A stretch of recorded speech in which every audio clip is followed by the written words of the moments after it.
But a colleague of mine said, you should try doing it on Zoom. And I did, and it's just been wonderful because now I can work with people all over the world. So it permeates our lives, but nobody's really standing back and really looking at what truly makes up a soulmate relationship. So that's what the book's about.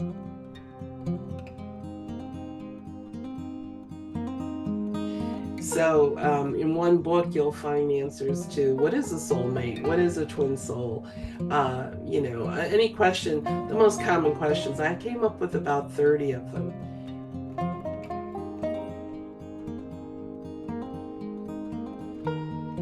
You've written a lot of books. Uh, which one's been your favorite out of interest? Well, that's like asking a mother, which child does she love the best? I really love the book I wrote about the Beatles and spirituality. The other one that's really special was the book about Edgar Cayce and the unfulfilled destiny of Thomas Jefferson Reborn. So those were two that were um, meant a lot to me personally because I was involved, with the people that I wrote Yeah, about. yeah, Yeah. yeah, amazing. Yeah. Do you find that when you're, I mean, I know that to a certain extent, every writer, you're plugging into inspiration, so there's a degree of channeling going on. But do you feel that you're, like in this one, in Soulmates, do you feel that you're channeling some of this information, or is that not really where you go with the feet with? I do if I slip into the soul writing, which is something else I've written about and done. Most of my books are research based. Oh, okay. So they are me doing research on a particular topic and then pulling all the information together and then presenting it. Yeah. Right, yeah, but you do a lot of soul regression, past life regression work, don't you, with people one to one? I do. That's probably the majority of my work is the regression work I do. Um, and I do it on Zoom, which at first I didn't think I could do. I had an office and everything, but I live in outside of Charlottesville, Virginia. So that limited me to anybody that just lived in, Yeah. near me. But a colleague of mine said, you should try doing it on Zoom. And I did. And it's just been wonderful because now I can work with people all over the world. And it's just meant broadening the extent of my work. And so I'm very, and you know what? Doing it on Zoom is actually better than in person because the people are in their own homes and they're comfortable and they can get into a much deeper level of meditation because they're comfortable with their surroundings and they weren't rushing, to get to an appointment in a place that was strange. So I have found it to be a godsend ever since COVID. It's the one good thing that came out of COVID. I know exactly what you mean. Yeah, yeah, absolutely. Yeah, we were saying there about you really getting into using Zoom, and so you're connecting to people and taking them through a past life regression process. Is that fundamentally like a hypnosis process? Is It that? is. I mean, I think, I like to call it guided imagery, but it is hypnosis. It's the same concept of just, allowing your conscious mind to recede and allow your subconscious mind to come forward. That's where all of your past life memories are stored. So I'm really talking to that part of you, your soul, that has a record of all of these prior lifetimes. And so I ask your soul to take you to the lifetime that's most impacting you right now in this life because you've had many, many, many, many past lives, but you're not working on all of them. It was just maybe one in particular that you had some unfinished business and you decided when you're planning this life that you'd work on it now. So that's the one that we generally go and visit.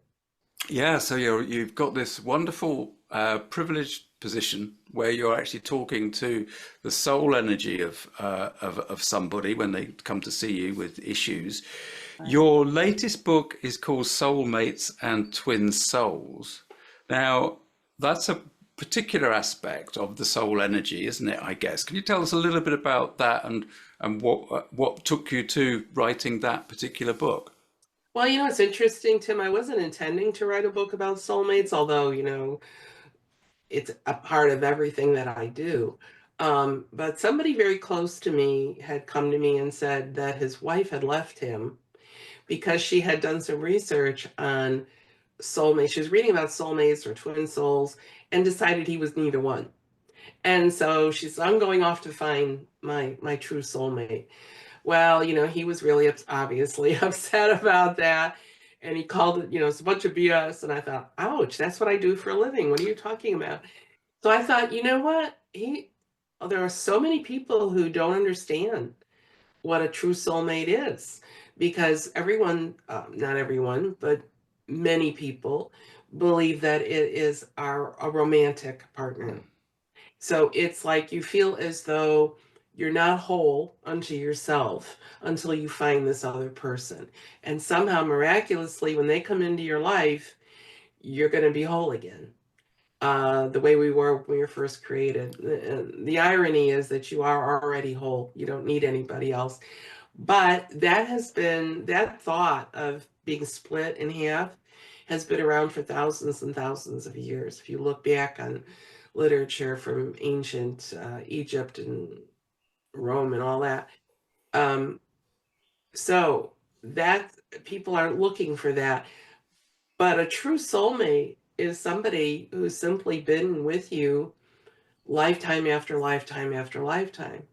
So we travel together as a family of souls. The group that's with you today is the same group that was with you from the beginning of time. The only difference is we've changed our gender, we've changed the roles that we play, but we travel as this little pod, lifetime after lifetime after lifetime.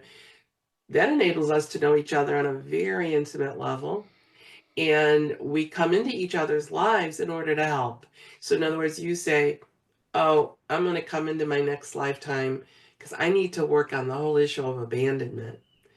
And then your soulmates will say, okay, fine, we're going to come with you and we're going to help you because at some point in that life, we're going to abandon you. So it's actually quite beautiful the way it works. But people should understand that a true soulmate is your mother, your father, your sibling, could be a relative, it could be your best friend, it could be somebody you work with. We travel together as a group as well. There's a soul family of, that we work with maybe who are maybe we join a particular church or a particular organization that we're interested in. Those are all soulmates, every single one of them. So the definition is a lot broader than most people think.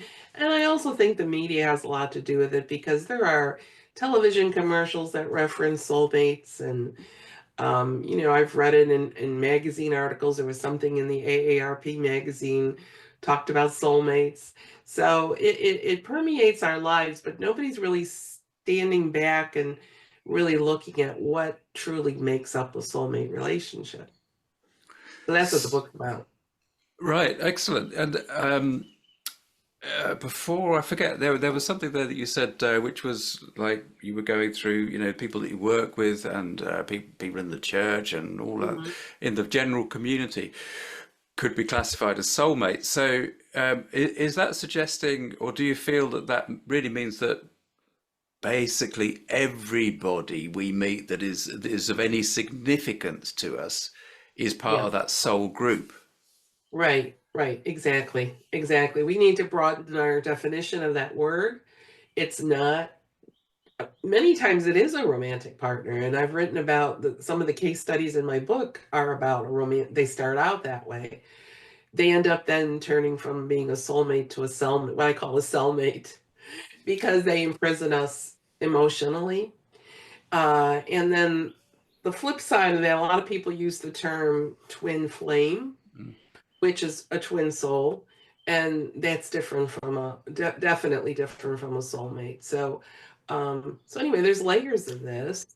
There are some that are in our inner circle, and they deliberately come into our life with us with the intent of helping us work through whatever issue we thought we needed to work through in this particular lifetime.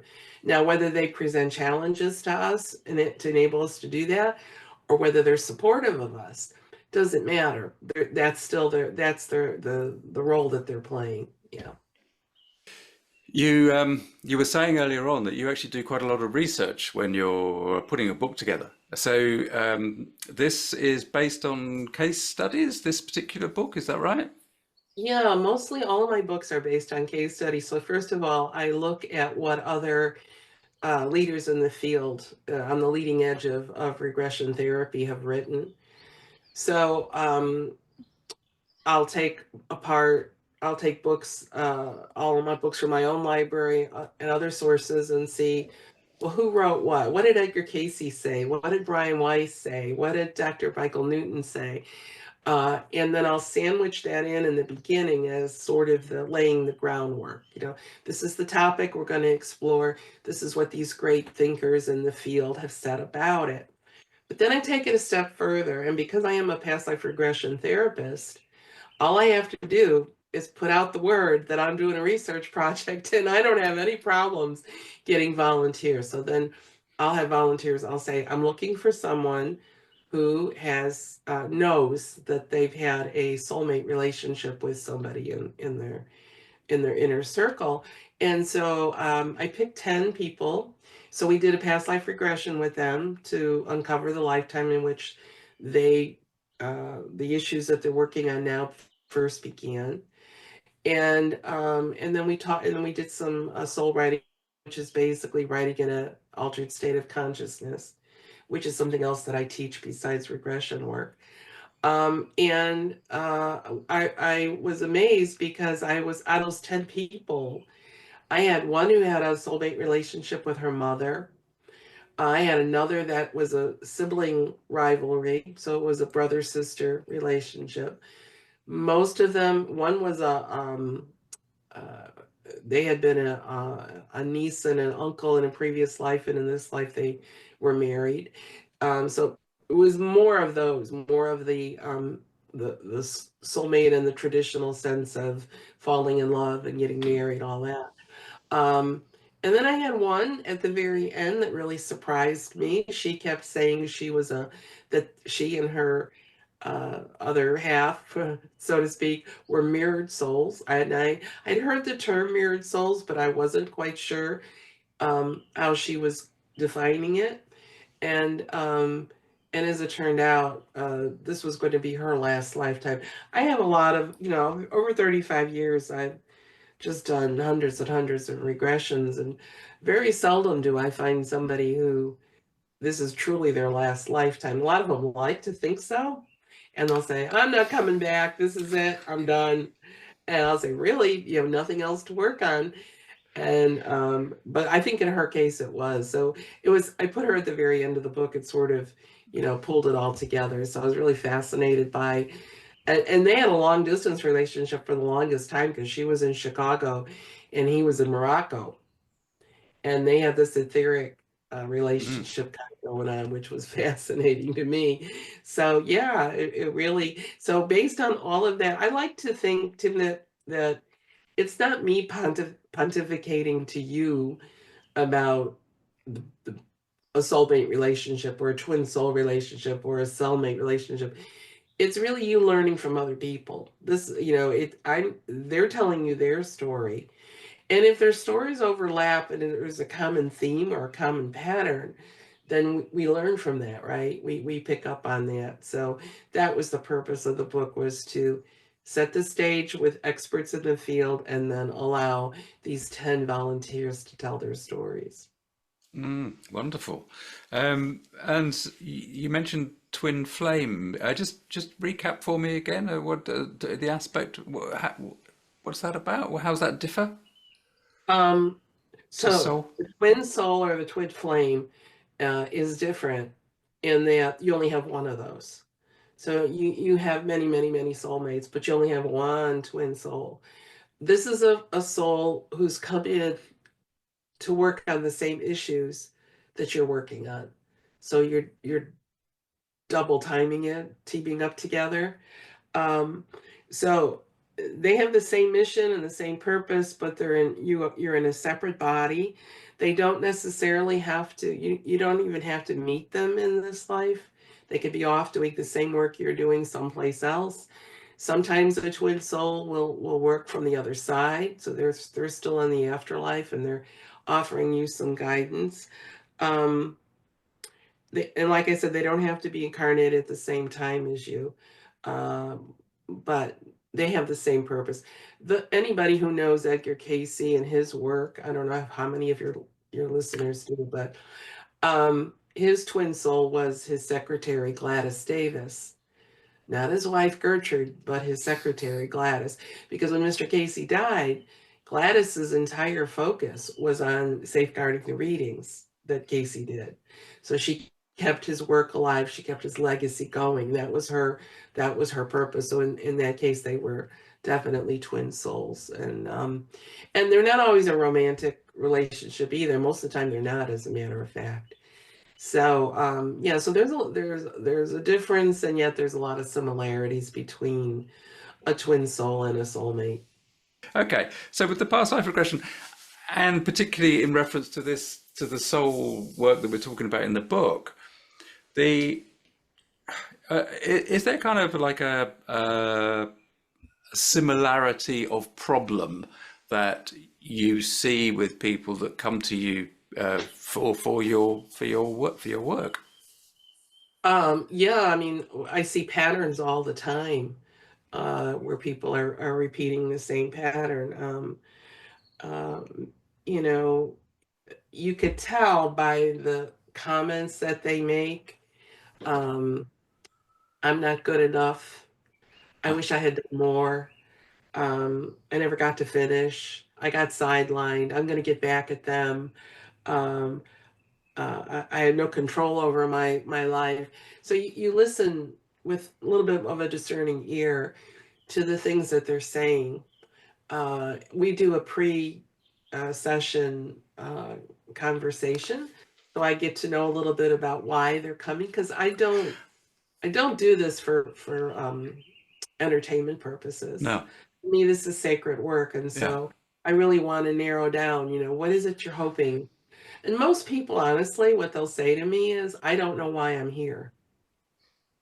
I don't know what I know I'm supposed to be doing something, but I don't know what that is. So will kind of take a look at that. Or if they're having a recurring problem in relationship issues, this is where it'll come up, the same pattern repeating over and over. So when they go to the past life and they see where the pattern started, they're actually quite shocked at it. Like, oh, that makes perfect sense. Now I understand why I'm dealing with this. I never got that. I never finished that up.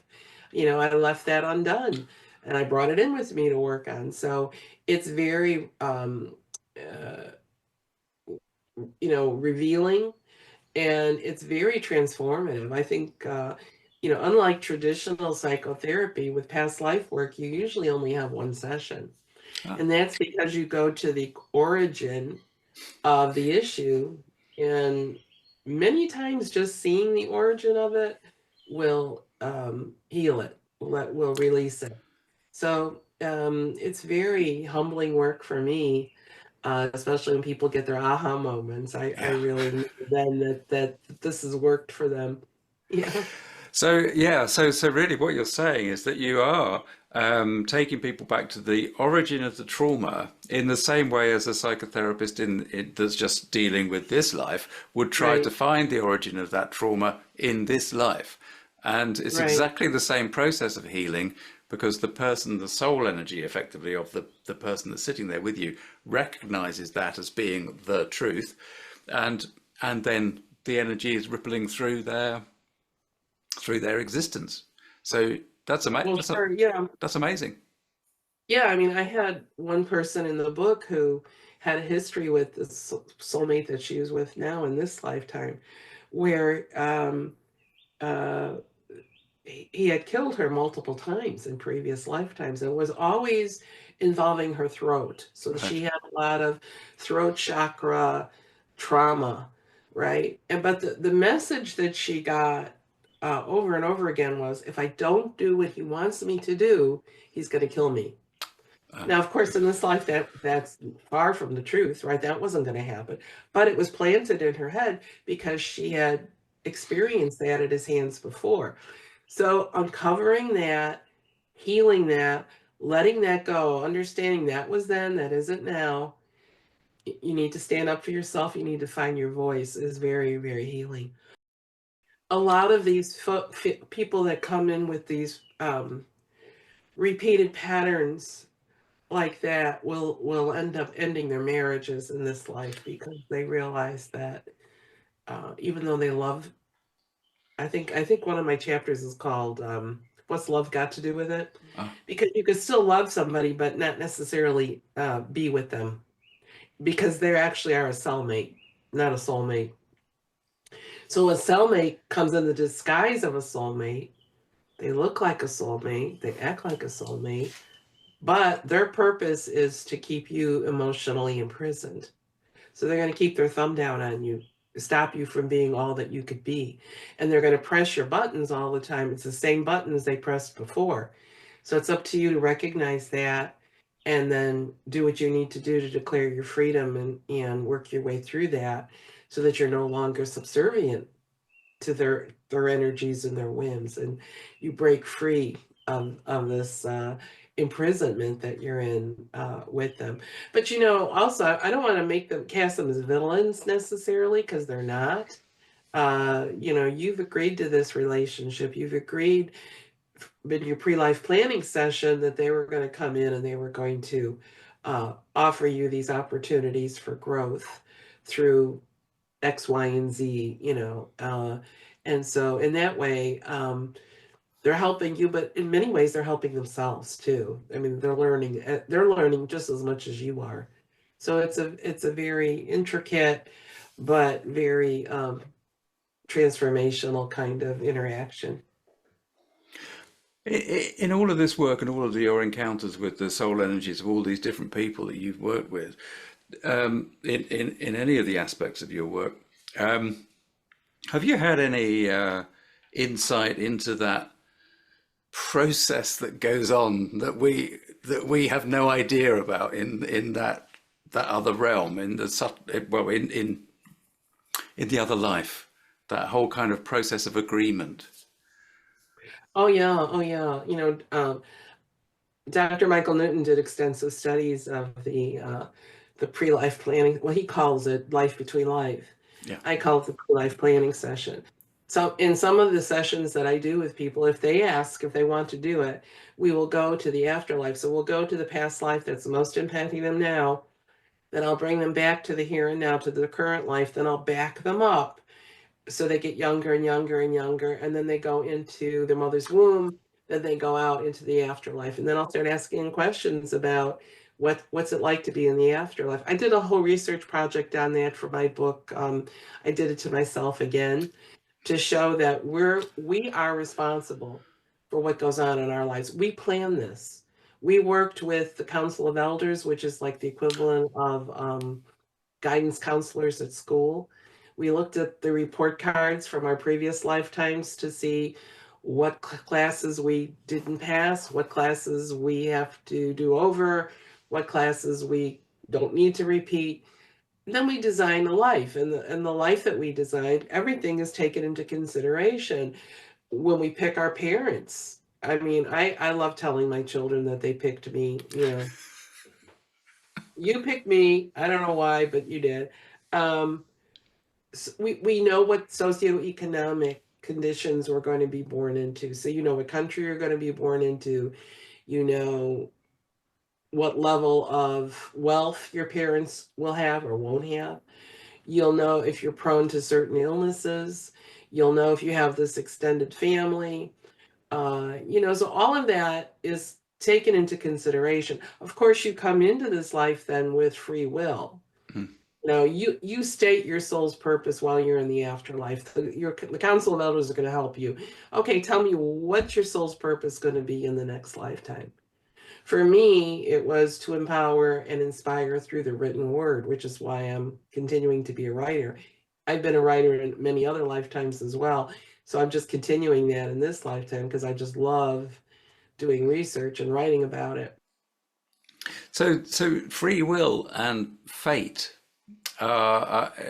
because The idea, because really what you're saying there is we've got flexibility within the life that we lead as the human being, but any idea or feeling or experience of understanding of how much free will we actually get? Because I'm making the assumption, and it might be human thinking based, that at some point, if you're wandering off completely from the path that you've agreed to, you're going to get, wait, back over there.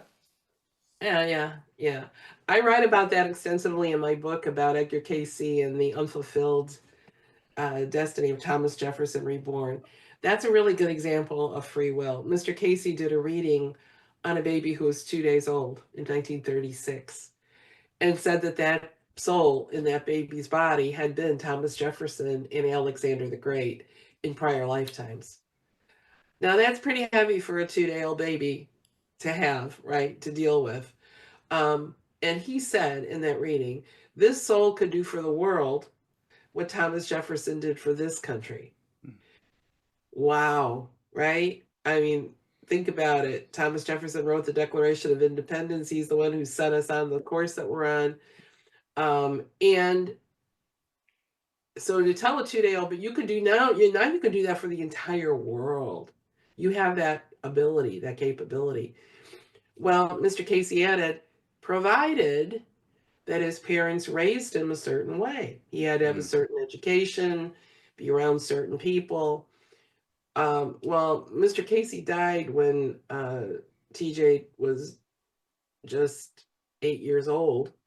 So he never got additional readings, and his parents did not do what Ah. Mr. Casey wanted. And so now this little soul, because he was a child, he couldn't make those decisions for himself. So his soul started going off on this other trajectory. The point is, it's a very real process, and Mhm. these issues that we deal with, whether it's in this lifetime or past lifetime, these are very substantiated things that can remain with us because that's the whole point. There's not a question there. It's just a thank you for sharing that. Is there anything else that you wanted to share, particularly about this particular book that you're publicizing while we're Well, I chatting? think I think that if it'll change your perspective, if you have the perspective that you're pining away for this other half of you, I just want you to know that there is no other half. You are the other half. That you are whole unto yourself. That you don't need someone else to fill in the blanks, so to speak. That the people around you are there for a reason. They're there to help you. And sometimes that help is painful, and sometimes that help is joyous. You just don't know what the soul agreement is between you and the people around you. I've had the greatest growth when I've been around an incarnation, a group incarnation of souls. We're attracted, for instance, you're attracted to a certain spiritual community, and you would go to that community or a certain spiritual organization or political party or whatever. And those are your people, that's your group. And oftentimes that's the most challenging school that we could put ourselves in, because these people know how to press your buttons and they do it. And they do it for a reason. So if you could step back and see that they're doing it out of on a soul level out of love. All right. They're not trying to be vindictive or anything like that.